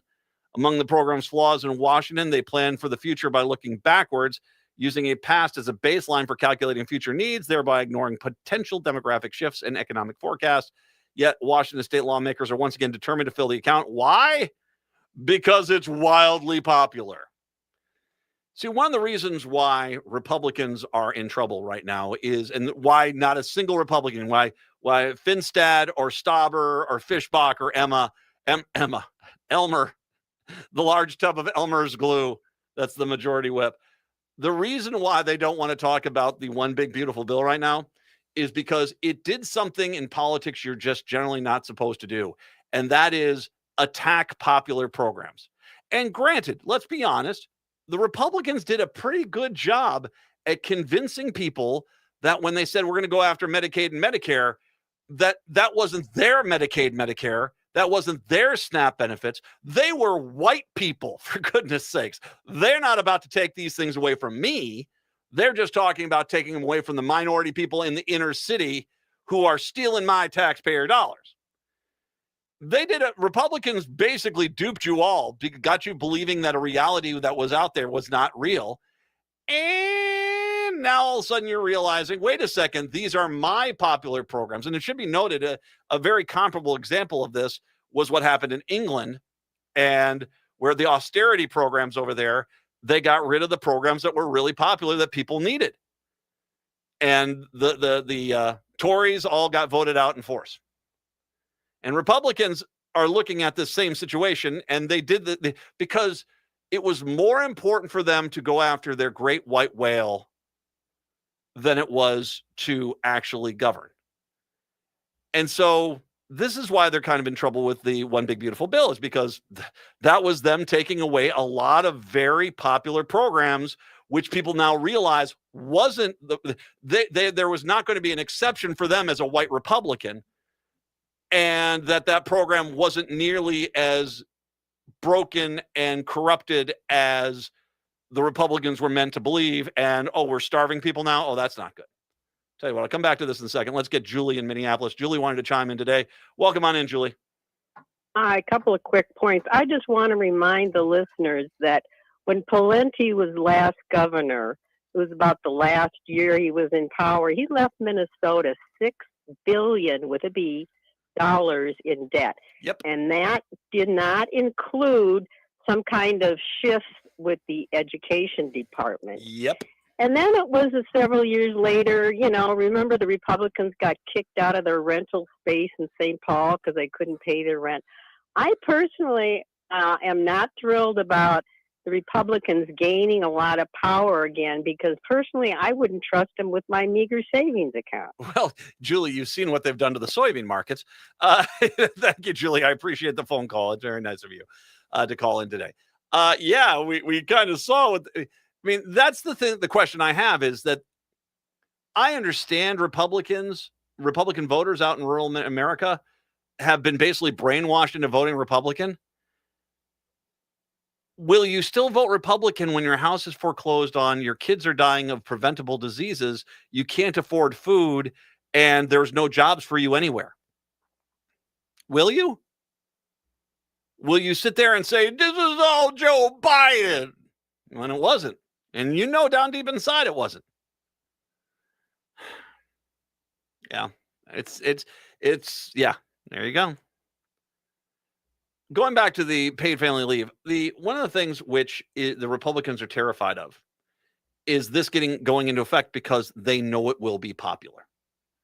The idea that if you're a full-time employee, and that basically, even if you're working, kind of a meager job, that you basically have that option on the table if need be.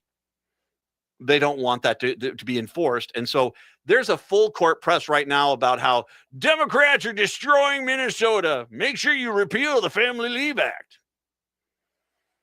The Minnesota Paid Leave Program will launch on January 1st, ushering a new system for Minnesota workers that grants up to 12 weeks of family leave, 12 weeks of medical leave per year, capped at 20 weeks for a single year. Employers and workers will pay into a fund with the account determined by wage-based formula, capped at $1,423 per week. The program also includes job protections. The stakes can be higher for the businesses and workers affected, but also for Governor Walz and the DFL. Paid leave was a signature accomplishment during the 2023 DFL trifecta. Walz often cites it, paid leave, when he argues that Minnesota is among the best states to raise a family, and it is. The risk for the Walz administration include the potential for fraud, and that has beset other Minnesota public programs. I guarantee you right now that they are going over that with a fine-tooth comb, and that the last thing they want, and like I said, the people that are committing the fraud are the villains here. I will say the naivete of Democrats passing bills to help people where there isn't some sort of process to verify the people that are getting the aid are deserving of the aid. That's a little bit of a problem. I mean, especially when you go back to Feeding Our Future, for God's sakes. I mean, how many kids were they saying they were serving at each site? I mean, that'd be every child within a 20-block radius, and that was just not true. You should have been able to pick that one out. And when they finally did, the courts basically stopped them from shutting it down. To ensure a smooth rollout, Walz recruited an out-of-state paid leave director who helped launch Massachusetts' paid program. Massachusetts was the 8th state to have paid leave. Greg Norfleet helped raise the curtain in 2021 despite interruptions caused by COVID. Norfleet says his team is learning from others. For example, Minnesota employers will be more engaged in the application process. The state will notify bosses if one of their workers applies for leave. In other states, employers have been blindsided by their workers who would only notify their bosses after the state signed off on the leave. When he was asked if there's anything that's keeping him up at night about Minnesota's rollout, he says, no, I'm sleeping pretty well, he says. And I think it's a good idea to bring in somebody who's done this before. The Minnesota Chamber of Commerce, however, thinks he should be tossing and turning a little bit more. Yeah, they're not going to be happy unless we like Texas, which, for God's sakes, let's never be like Texas. The Chamber, which is the Chamber of Commerce, which opposed the paid leave bill at the legislature, citing the burdens of higher taxes and finding replacement workers, said in a statement that the reformer that they've been conducting outreach efforts to help members comply with the new law, but they remain concerned. It's clear there are still significant awareness gaps and plenty of implementation questions, particularly for small business, many of whom thought they were exempt from the law. Well, that's on them, isn't it? It isn't that that's on them? I think it is. Oh, it's a poor little boy. How dare you hurt the poor little boy? Okay, sure. Minnesota Paid's leave program is partnered with the state's unemployment insurance system, from which the Department of Employment and Economic Development has gathered data. The state is a go-ahead for the game for another aspect. Most states with paid leave, a payroll tax goes into effect about a year before the program rolls out. With enough funds and benefits, this means employees pay tax without reaping any rewards. Minnesota lawmakers allocated $668 million for the initial funding for the paid leave accounts, $122 million for administrative costs, paid for with $18 billion budget surplus. So that's how it's going to work. It's going to be money in there to begin with. So no one's getting paid, taxed, and no benefits. And 0.88% payroll tax go into effect in January, split between employers and their employees. Here's the deal. We got this all going on. Yeah, there is going to be some taxes. And yes, this might cut in 0.88%, so less than 1 cent on an employer, to make sure that people in the state of Minnesota get paid family leave. The Democrats are trying to help people at this point. When you look at that earlier numbers, when I'm talking about the counties and how they're getting gouged right now, almost all of that is Trump related. Now, I would like to be able to say, I mean, we're all intelligent people. We should be able to see what's going on here. But I already know that there are Republicans out there right now who will praise the Republican voters who will praise the Republicans for giving them paid family leave, which they didn't, while blame the Democrats for the property taxes going up, which they didn't do, because they just want the other side to be bad and wrong. If you heard earlier, I have no problem admitting that because of democratic ideals and this pie in the sky mentality, there have been multiple cases where Democrats should have put in some basic oversight and didn't. And that's on them. And that is on them. But the reality is I still like the idea of the Democrats trying to help these people, while at the same time making sure you point out, yeah, the reason why all your property taxes and everything's going up is one guy in the White House, Donnie T. 952-946-6205, 952-946-6205. We'll take a break, come back. Matt McNeil Show. Across this country, LGBTQ rights are under threat. This is a struggle that the LGBTQ community knows all too well. Since 1987, Outfront Minnesota has been fighting for LGBTQ rights and protections here at home, and this work is needed now more than ever. Hard-fought wins here in the state of Minnesota are at risk, from the ban on the harmful practice of conversion therapy that passed in 2023 to transgender protection secured in our state Human Rights Act in 1993, and even national recognition of our same-sex marriage protections that we secured in 2013 are at risk. Outfront Minnesota has helped Minnesota become a national leader in LGBTQ rights, and they will hold the line to make sure we don't lose what we've gained. But they need you. Now is the time to step up and support Outfront Minnesota and LGBTQ rights here in our state. Outfront Minnesota needs your financial support today to strengthen LGBTQ protections at home, at school, and at the state capitol. Learn more and make your gift at outfront.org/give. That's outfront.org/give.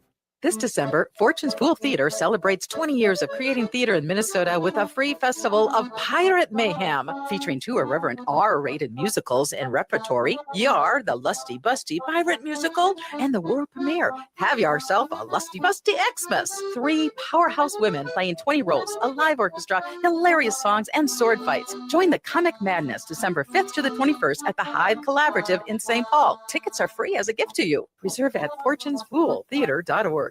Hey Francois, what's with all the wrapping paper? Salut Laura, je fais des cadeaux. You're making gifts. These must be for your clients. And then your favorite macaroons for Nicolette's. Bien sûr. Oh, they put your business logo on them? Luxurious. Oui, et ils expédient partout dans le pays. They ship anywhere in the U.S. and look how many you bought. You must have lots of clients. Mais non, ils sont tous pour moi. Oh, Francois, these are just for you? Well, visit nicoletsmacaroons.com today to create thoughtful gifts for your business, your friends, or yourself. Some versions of A Christmas Carol are hot toddies, sweet and cozy. Open Eye Theater's holiday tradition, Scrooge in Rouge, it's a Boilermaker, a raucous Victorian vaudeville-style musical that spikes your holiday with camp and chaos. Scrooge in Rouge is backed by audience demand for the 3rd year in a row. Celebrate the holidays with Open Eye Theater, November 28th through December 28th. Bring your friends, bring your festive spirit, and leave your figgy pudding at home. Christmas can be a drag in the best way. Tickets at openeyetheater.org. Turn to Auto Technical with your vehicle donation. We have families waiting for a car. You know, over 85% of unemployed are successful in finding and keeping a job if they have dependable transportation. A car plus a job equals a life changed. 612-919-5526. We have families waiting for a car. 919-5526 or autotech.org. It is the Matt McNeil Show. Well, Target will have to spend an additional $1 billion next year to revamp merchandise and improve stores and sales, and cautious consumers have made the start to holiday buying season challenging. Company officials announced a new partnership with OpenAI, great, to expand online shopping options as the retailer tries to catch up on competitors. Long known for clean stores and on-trend products, the Minneapolis-based retailer has been facing increasing pressure as shoppers and analysis point to messy aisles, thin variety, dull merchandise. That slip has allowed Walmart to gain ground on the Target folks, and it is not good. Well, okay. I want to... Basically, I should mention it. Walmart's gained, especially in consumers grow more anxious about rising prices. Target reported a 2.7% decline in same-store sales for the August to October quarter and nearly 20% drop in profits over year to year. Hi, Target. It's me, Matt. How you doing? Yeah. I've done this before. I'm going to do this again. If one of the things which I think is pretty obvious is your betrayal of the minority in the LGBTQ community has shown itself in the fact that what was it? Your dull product lineup. What is that? What was the term that they were saying? Thin inventory, dull merchandise. Well, I think the people that have pizzazz and creativity, you kind of have not been the best to. Here's my suggestion, and I want to say this from the bottom of my heart, and just see Mike Lindell when I say this. Apologize. I want to repeat that. Apologize profusely. Get in touch with the minority communities, get in touch with the LGBTQ community, and ask them what you need to do to try to make amends. because this is not going to get better for you until you do that. And for all you people that, saying, well, the right wing, they weren't going to shop at your store in the first place. You should have thrown those clown cars out of your store when they started screaming and videotaping because the transgender swimsuit hurt them. You should have taken care of them. This is not going to get better until you apologize. And I highly recommend you do at this point, please, before things get worse. Native Roots Radio is up next. Until tomorrow. See ya. Hi, this is Ryan, owner of Snap Construction. It's been great working with